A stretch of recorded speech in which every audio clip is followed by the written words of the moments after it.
The day has come. Pokemon Generation 8 for the Nintendo Switch was finally revealed on Pokemon Day today, and I am beyond excited. I try to record a live reaction. Those don't usually go well for Pokemon games. One, because they're just kind of rushed videos and don't really turn out as well as they probably should. And Nintendo likes to take those down, which they have all right to do. So we're going to have a more collected thoughts video, not a scripted video, just talking about the game, what I'm excited about. I'll put some screenshots up, maybe a little bit of the footage from the Direct if I can. And yeah, so the games are called Pokemon Sword and Pokemon Shield, releasing for the Nintendo Switch later this year. No surprises for the Switch, even though I made that video the other day about the 3DS being dead. People still thought the next game would be on the Switch. People were convinced, or excuse me, that the next game would be on the 3DS. I don't understand it, but it's on the Switch. No 3DS. Sorry, people.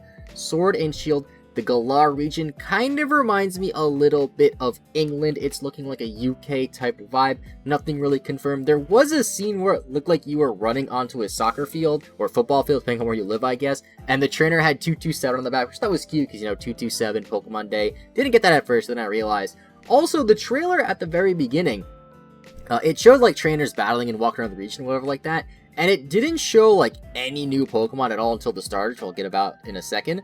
And the trainer sent out Ichinchino, which I'm guessing means maybe Ichinchino's an earlier out Pokemon, if that means anything to you. We saw a lot of older Pokemon, I want to say. And I kind of got a little bit of Kalos vibes as well. I'm not going to. Now, Kalos is supposed to be based off of France, and these games look like the UK. They're not confirmed the UK, but it looks like the UK. So there is some sort of relation to, at the very start of the trailer too, there was, I forget the name of the Pokemon, but the pre-evolution of Talonflame. It's not Pikipek, is it? I forget. Fletchling, maybe, was like on the little like window or whatever it was, like the little metal thing on top of a house. I don't know how to describe it. And we got the starters as well. We have Sobble, the water type, which I think is probably my favorite right now. Now that it's sunk in a little bit, I think this is the one I like the most. I love his face, who looks like the confused Pikachu meme, looking absolutely great. We have the Fire Bunny, which a lot of people wanted a Fire Bunny, so I'm happy about this. He looks really cool, or she. Its name is Score Bunny. It has this little bandage on its nose. It looks like such a cute looking Pokemon. All these starters look really, really great. And then we have Grookey, I think it's how you pronounce it, which is the monkey, the grass type Pokemon. Gives me a lot of Chimchar vibes. He looks like just like a green Chimchar. I think he looks great. I think all these Pokemon are cool. We also have a picture of the region here that I'll put up on the screen. The region looks really cool. A little bit concerning how it's very long and narrow. One of my biggest concerns about Sun and Moon was that most of the regions, most of the routes when you're going through them, it was just one linear path and it was very boring, no exploration. So I hope that this game has more exploration. Some of the towns looked rather big and expansive, so I'm guessing that there will be some sort of exploration. And they also mentioned how this region was built by people and Pokemon, which is very interesting. If you look all the way to the north of the region as well, you see this huge city. That could be the Lumio City type place. We don't really know. We also have the city in the middle that has this big clock tower, which again supports the UK theory because of the whole Big Ben thing, which is cool.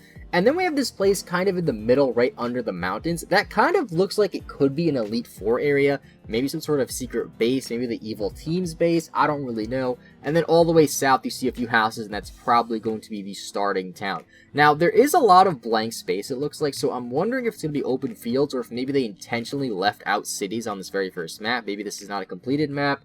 I'm not really sure. But everything looks really, really awesome. I do see a few little towns sprinkled around the Big Ben type city, which I'm going to call it. There's like little ports over there on the right, as you can see, towards the center of the region. And on the opposite side of that port, there looks to be a little city on the land. And then north to that, there's like a mountainous city next to the big building in the middle. So everything looks really cool. Pokemon Sword and Shield. I don't know which starter I'm hyped about the most. I mean, I did say I was Team Swabble, or Wobble. I keep forgetting its name. But like, by the time the game comes out, I can see myself picking any of these starters. So let me know in the comments down below which starter you're most hyped about. Because I remember when Sun and Moon were revealed, I was Team Rowlet the day it came out. And then I think I ended up picking Popplio or Litten. I kind of switched between the teams a lot. But these starters, very, very nice starters. I'm excited to see what the evolutions are. Maybe what the typings are. There is still rumors, or speculation I should say, that the fire starter will be firefighting, which would be funny because that's like a whole meme. how all the fire starters end up being firefighting.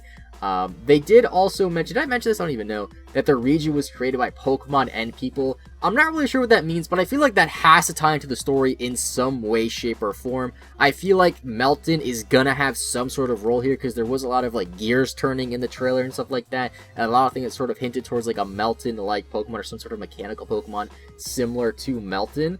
I don't know when we'll get more news. I'm hoping soon. Koro is supposed to come out in a few weeks, I think. Usually it comes out in the middle of the month. And since we're towards the very end of February, we should see Koro probably between March like 10th and March 15th, I would say, because like I said, it releases in the middle of the month. That's Japan only. I'm kind of excited in a weird way to see all of the fake leaks that'll come out, because this is like one of the most exciting times for Pokemon. I remember being a kid when Pokemon Diamond and Pokemon Pearl were coming out for Generation 4, the first games on the DS, going to Cerebi every day, waiting to see news and seeing all of these fakes. And now it's definitely harder to fake things, I would say, because I feel like people are more aware and there's just a lot more people surrounding it. But there's still going to be, you know, hundreds or if not thousands of YouTubers who will make videos on these leaks and stuff like that. So expect to see a lot of random, crazy, bizarre theories in your sub box from now until whenever the game comes out. The game's supposed to come out in late 2019, which is great. I'm expecting, not June, what am I expecting? I'm expecting November, possibly December, maybe even October, because I believe that since Black and White 2, and I could be wrong on this, but I'm pretty sure since Black and White 2, every single main series Pokemon game has released in October or November, because we had Black and White 2 in, might have been September actually, but September, October, somewhere around there. We had X and Y in October, we had Oras in October, we had Sun and Moon in November, Ultra Sun, Ultra Moon in November, and then we had Let's Go Pikachu and Let's Go Eevee in November as well. So there was a rumor that the game would release in spring. I heard about that yesterday, which would be insane. Imagine if this game came out in like April. Unfortunately, it's not, but I'm still very, very excited for it. One of the issues that I saw, though, that other people said too, is that these sprites look a little bit weird. Like, if you look at the sprites, I'll try to put an image up if I can, but keep in mind, Nintendo likes to take out videos when you put screenshots, stuff like that, so I have to be a little bit careful if there's no video here. But these sprites looked like the regular Sun and Moon sprites, and the background looked so nice, which was kind of weird to me. Like, maybe this is a placeholder. I doubt that, though. Hopefully they improve on that somehow, because the sprites do look a little bit out of place.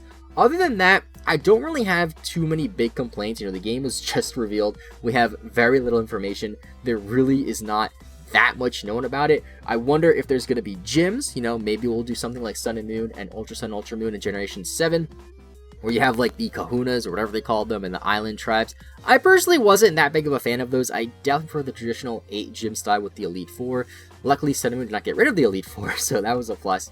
But I could definitely see them doing something different. They did say in the trailer as well, in case you guys missed it, that they are going to be doing different things and they're going to experiment a bit and try some different stuff, which I'm really excited for. I hope that means that they add things that people actually want and they don't make it super handholdy and basically a tutorial game throughout the whole game like Sun and Moon was. Because again, I know I keep complaining about Sun and Moon, but you know, I like those games, but they're definitely my least favorite in this series. I don't think they're bad, but by far my least favorite in the series, and I really hope that they improve upon that. They have new hardware with the Switch. They have a lot they can go for. The region looks great. A lot of people want that whole Mario Odyssey / Legend of Zelda Breath of the Wild type thing, where it's a more open worldly style. I think Pokemon is a game that would really benefit from that if you have a region you could just explore more about. Because I feel like if you look at the older regions, like Generation 1, more so Generation 2, because I just played through Heart Gold recently. Generation 2 actually has a decent amount of exploration in that game, because you can go to towns in a relatively different order every time. But in the newer games, Sun and Moon, it's just one linear path. You know, you go on Route 1 or whatever, one linear path the whole way. You go on Route 2, one linear path with a left turn. You go on Route 3, maybe it's just one path going to the right. And I really hope we can explore a lot. Hope we can catch Pokemon. I hope they also add extra things to do, and I don't necessarily just mean a post-game. Now, if you do look at the map again, the north, there's people speculating that that could be a Battle Frontier, which would be sick. Again, that's just rumors, whatever. The region is developing, so that could just be like the more developed part of the region at the top while they're working their way down. Very, very possible. I have no idea. But I hope they had more stuff to do. You know, Battle Frontier would be cool. Maybe if they, like, I've always wanted to do this, even though I'm not that big into shiny hunting. I think it'd be cool if they integrated shiny hunting in the actual game somehow. Maybe have some sort of contest related to shiny hunting, or even just bring back Pokemon contests from Gen 3. I know people used to really like that, but the thing I don't like about the Gen 3 contest is that there's really no actual reward to winning. You sort of just win and nothing happens. So it'd be cool if you get some cool items, stuff like that.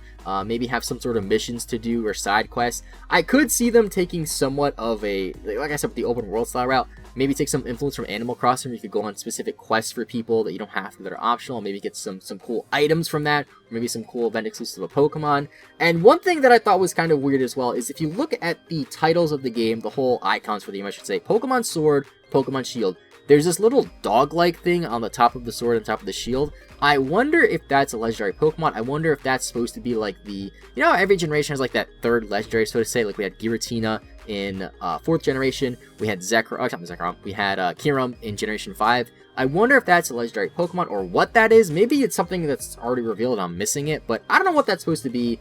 Legendary Pokemon, whatever. Either way, let me know in the comments down below. Are you excited for these games? Are you going to get them? Which version are you getting? Which starter are you getting? Leave a like if you enjoyed, subscribe if you are new, and I will see you guys later with hopefully some more Pokemon Sword and Shield content eventually. So thanks for watching, and bye-bye.